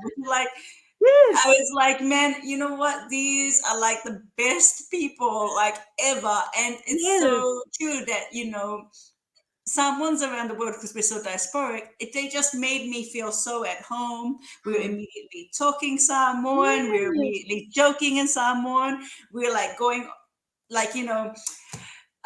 it was just so much fun. And that was like not just once, that was like several times that I went to Japan because my parents were there. And I just really loved it, and I can completely understand how you've been there for 6 years. Yeah, I mean, like I think when I posted about, we all had our ebook copy of VA, with my Tongan sisters. These are my Tongan friends, and my friend Emma, who was the first guest on the podcast. She moved to Japan. She lives like next station over. So we're always meeting. We've got like some favorite places, restaurants where we meet at. Obviously, we're we're under state of emergency at the moment, so it's difficult to kind of get out. But man, we love meeting up with our Tokyo-Indonesian family. We got our Samoan community here with the ambassador. But what were your parents doing like here, like in Tokyo? My dad was the ambassador for Samoa before.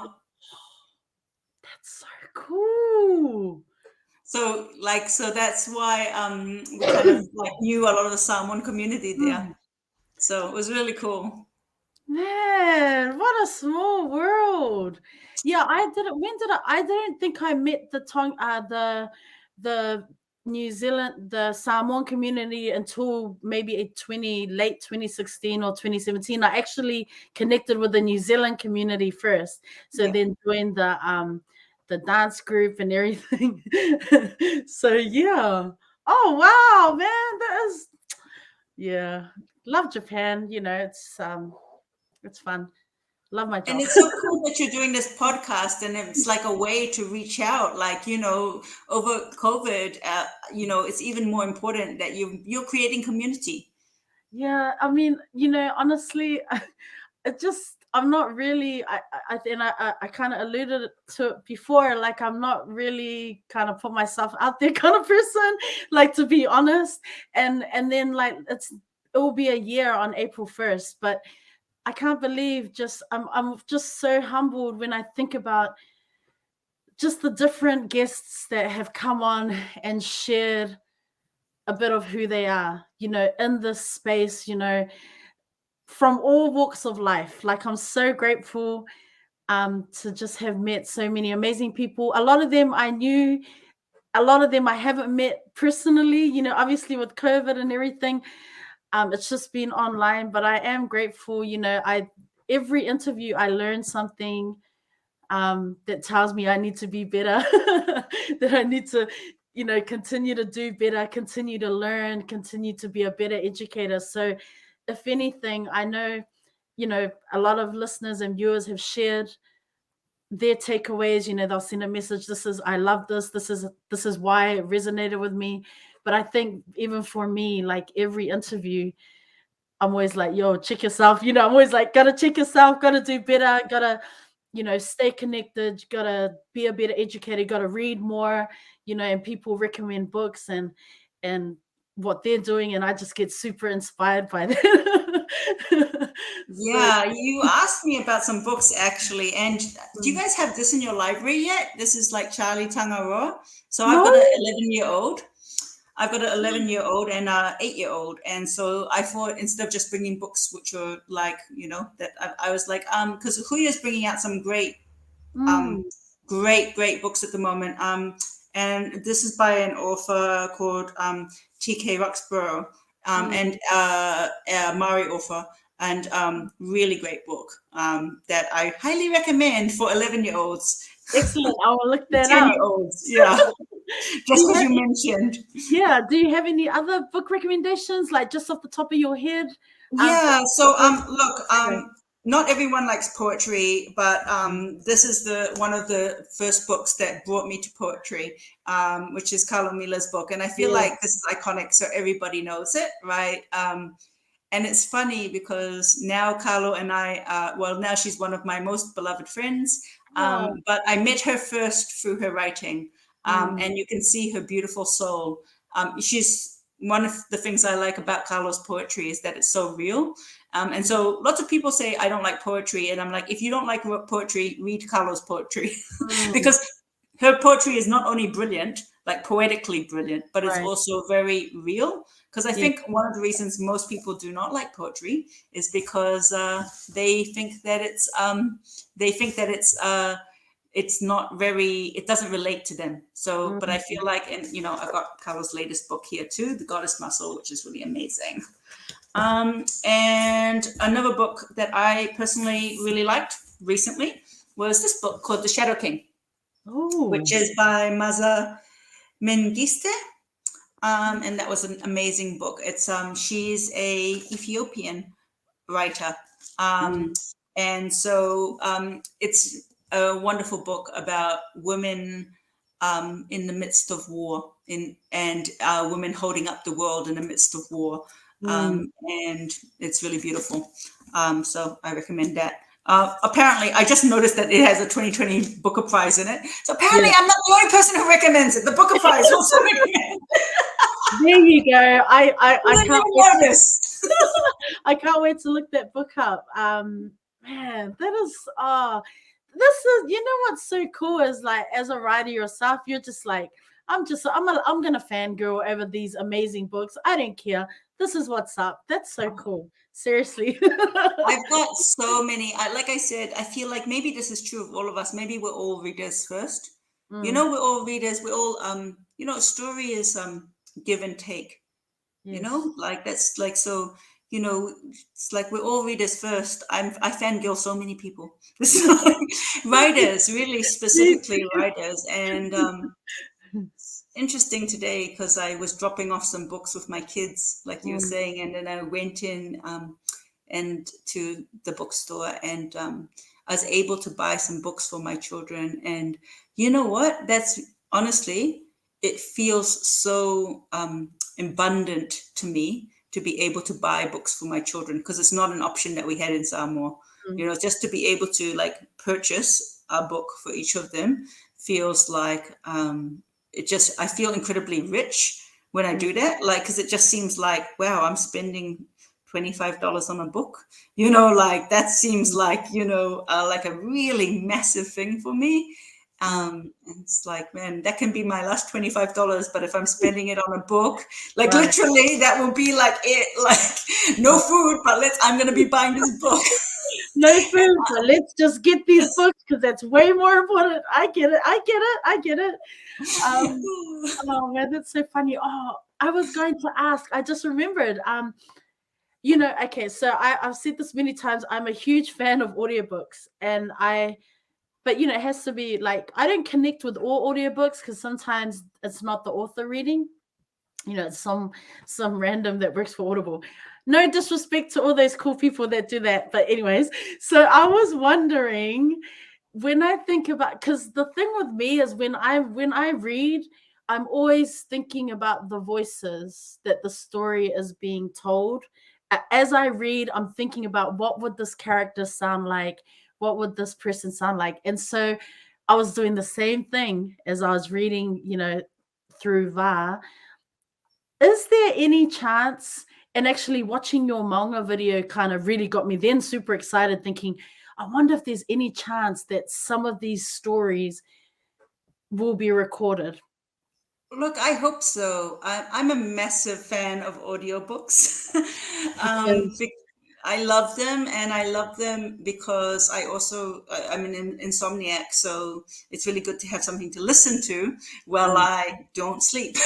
You know, instead of, you know, so like, you know, that's I love audiobooks. And they've made a really massive difference in my life. I loved hearing Sir Desmond Tutu reading The Art of Forgiving. That was really meaningful for me, and it's something that stays with me. Yeah, so I love them. So I hope so. But that would be a huge undertaking, and would be. But there's never say never, right? Because these things happen sometimes. Because I think it would be wonderful to hear these stories in the voices of the women who wrote them. Yes, and you know, I'm still holding on with so much hope that one day Lani is going to release some audiobooks. I talk about this all, I've mentioned it before. I'm like, I don't care how long I have to wait. I am going to wait very patiently until it can happen. But I would love her books, especially the Scarlet series. That's my favorite. I'm a little bit biased. I mean, I love all her books, but especially the Scarlet series. I would just love to hear her books an audiobook. Yeah, I would love to hear her books in audiobook as well. I think it would be really awesome actually to hear, because the Samoan in it would be so awesome to hear in Samoan. That would be Yeah. amazing. It would be really great. And it would help people. But, all of those people who mispronounce our names constantly when they're not that hard. Oh my gosh, can you let's not even go there. How difficult is it to say Rosa? Oh no. How difficult. I've been Literally. working with some people for 6 years and I'm like, how how do you not know how to say my name after all the time? I mean, they say it with such joy when they see me, but I'm always passing by going, and again, like, I don't know. Anyway, let me stop. But, I have a thing with people getting our names right, man. Like, come on. Exactly. So I feel like that would be great. And don't worry, I'll start to pressure Lani on your behalf and my I behalf. mean, I think she probably, every chance I get, I'll like, audiobook coming soon. I mean, I just think they're amazing stories. And I think about all our readers who might connect better through hearing the language and just the characters. I mean, oh my god, it's just thinking about it, I'm getting super excited. Let me stop. So yeah. And also, you're inspiring me to reread the Scarlet series, because I feel like I read them such a long time ago. And so I feel like this is inspiring me to reread them all over again, which is awesome. I love that. I love that when you go back to books and you reread them. Like, so before the she did the Numbers one, which just that was the most recent of the series. I kid you not, I read the whole series again just because I knew that book was coming. I was like, okay, I didn't care. I just spent one weekend reading all 3 books again, waiting, anticipating that book was about to drop. Like, honestly, you are like the dream reader. You are the type of person, if you are willing to reread a whole series for a new book, you're the type of person that people just want to like go, please clone this person. That every writer wants that in their life. Do you write yourself, Rosa? Do I write? Are you Um, interested in writing? I don't, people have asked me, like, they've come on the show and people have asked, but I don't know that I'm a writer. Now, I know people can be like, oh, everyone's a writer, but I don't know.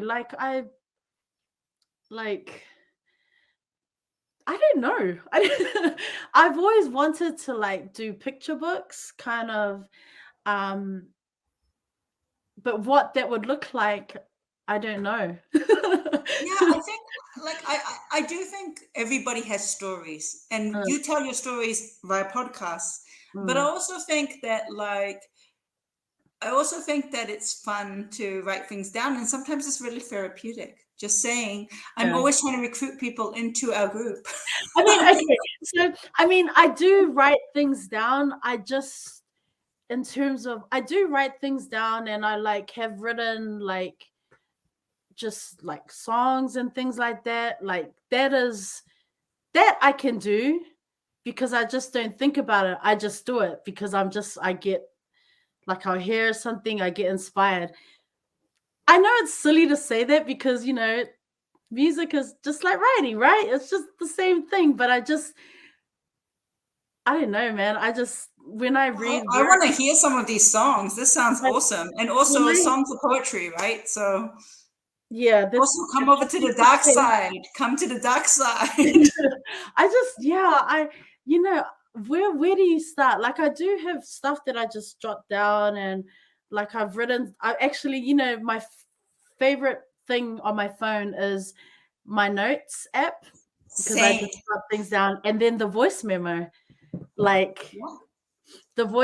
because I've like recorded something on, there was this thing that like I had another friend who was just like, just write it down, whatever. So I wrote something, and then I was getting super like emotional about it, and then I did a voice memo, and then I was just like, Moses, that was a bit intense. I was like, where did they come from? That was super intense. Like, but yeah, I don't know. I guess if I really put my mind to it, I could probably do it. But I'm always kind of like, when I read people's work and I think of all the everything that the blood, sweat, and tears that goes into that, I'm like, ooh, I don't know if I have that in me. Do it like fun, right? Like that's kind of like, do it like fun. I mean, like, if so, this was the whole idea behind the group in the first place. Like, if you're meeting up with, like you were saying, like symposium, but not a symposium, just like a getting together. If you're meeting up with other people, and so I never have time. Like, I have zero time for anything apart from if I make time, right? So it was literally like, I was saying to some people, I said to some people, some of my friends, I was like, why don't you guys come over to my house, and you have to share writing ahead of time. Just, it can be half a page, it can be a page. You just have to write something new and share it. And so anyway, comes to the day, and I haven't written anything. Right? Like, and I'm like coming back on a plane. And I remember I was on a plane from Wellington, and I was like, oh my God, I'm going to have to turn up and see these people's faces who I told to come along with some writing. I've done zero.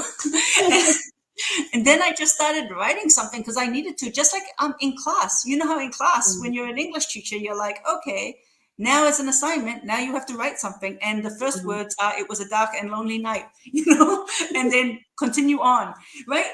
Just write anything. I mean, and then you've got something, and then you're sharing it with people, and people are saying, oh yeah, I like this, but hey, these are the things I think you could do with it. You know what I mean? It's just like you've written something, and it's kind of like, if you want to. I'm scared of the judgment. Actually, now that I'm listening to you, I'm like, I think that secretly that's probably what it is. Like, when I'm doing something which I just have to hear music and I'm really moved and inspired, I just do it, right? But then I'm like, but that's a whole different story. I'm like, oh my God. You know what? Honestly, the secret to so much in life, I feel, is to be very lekia. You know what I mean? Like, do you know what I mean? Like, to go, okay, well, this might be good. I just wrote it. Oh, it might be really terrible. I literally wrote it on half an hour on the plane. So who cares? Do you know what I mean? Like, it's just like, I better not show my face without anything. Because I forced everybody else to do it. Now I better do something. It's kind of like, what pressure, but also, I guess, if you've surrounded yourself with people who are like gonna be your champions anyway, they're not gonna tell you something crap is good, but they'll say it in a nice way, like, oh, okay, I really like how you your character was named Rosa, like you. But maybe you should name her something else so that it doesn't seem like a real story. What do you think? You know what? It's so funny. Oh my God, it's so funny that you're mentioning this right now, because I kid you not, on Thursday, because we're doing investigative journalism for my grade 7 class, and I actually said that to a student. Okay, now your name is there a reason why the main character, you're the journalist? You mean to separate? It's so funny you said that. And I was like, oh my God, that sounds like me. I'm like, okay, I get it. Yeah. I was just like, is she attacking me right now? Because I'm like, does she hear something? She's got some psychic things going on. Like, we're just vibing like that. Yeah, like, what? How did she know I did that 2 days ago? Oh, that's so funny. That is hilarious. Oh my gosh. Okay, it's so, now I'm just kind of like, you got this. You can do this. I'm just saying, look, it's not everybody's thing, and I'm not saying it has to be everybody's thing. All I'm saying is that, like, that it's a fun thing, and it's fun to be part of the group. This the other thing is to, like, like now, because we're all locked down in our various countries, it's kind of nice to have communities, and the communities that we can have now are online, because that's all we've got. So it's, it's nice to be able to build our villages, and it's lovely for me to be talking to you, because I feel like I love Tokyo-nesians and I love Japan, and so I'm like, okay, it's like nice to have this connection, Yes, building our community.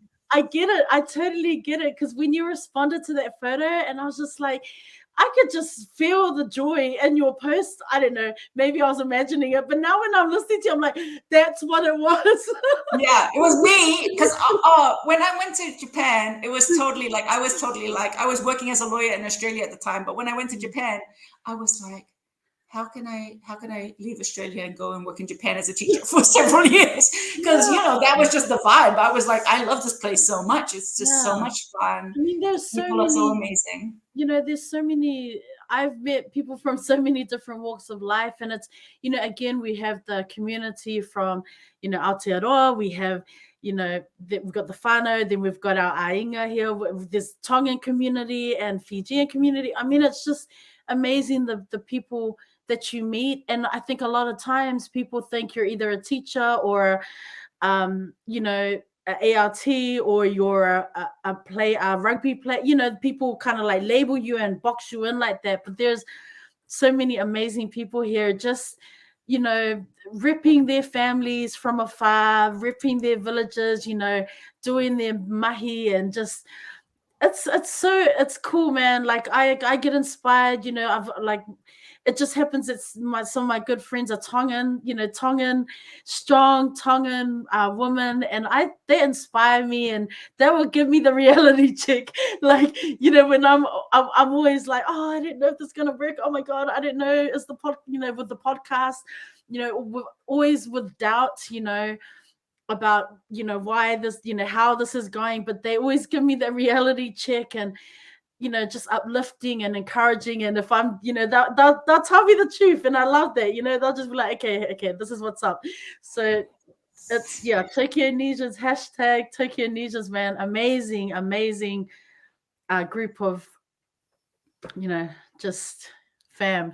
I love Tongan women as well. Like I don't know, people talk about a beef between Tongans and Samoans, but I don't believe it, because some of my best friends are Tongan as well. And actually we're all the same people.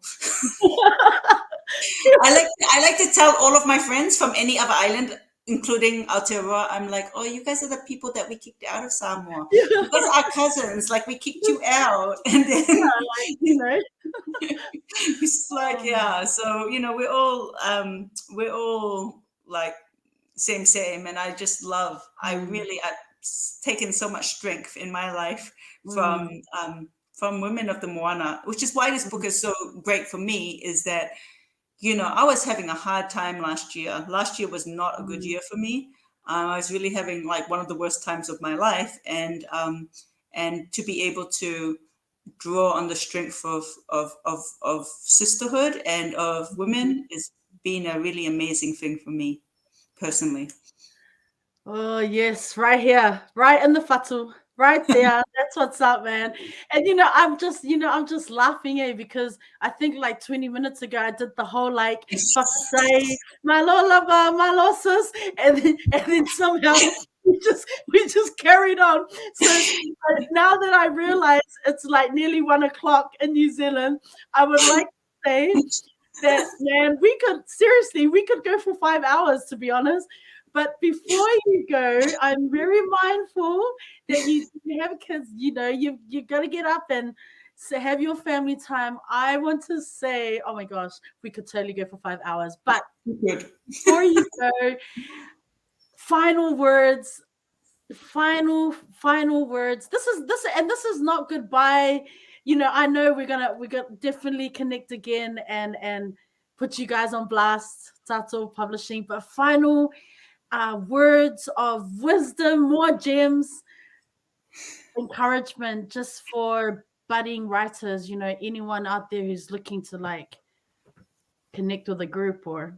Yeah, what I'd say is find your people, find your people and surround yourself with people who want you to succeed, and be the type of person who wants other people to succeed. Because there's so many people who are very about themselves succeeding, but not about other people succeeding. But be the type of person who is happy and joyous for when you see others succeed, help to hold them up and say, there's enough room for all of us. Don't believe the narrative that we are sold, that there's only a tiny sliver of the pie that's for us and we have to fight over it. Be the type of people to say, actually, I'm not going to believe in that. And I'm going to say there's enough room for all of us. I'm going to grow that pie. And I'm going to grow that pie for everybody, not for myself, for everybody. Be that type of person, because that way, whether or not your writing gets published, but I'm sure it will, you will have created a better world, and imagine yourself into existence, write yourself. Don't try to write like anybody else. Just write yourself. Because actually we want to read we want to read who you are in your writing, and no matter what that is, no matter if that's crime fiction or science fiction or any genre, just write yourself. Be honest, because that's what connects with people and readers at the end of the day is what's really in your heart. And if you come from that place, and from that place of generosity, I don't think that you'll ever regret it. Think that you'll find success in life, in both writing and life, which are intertwined.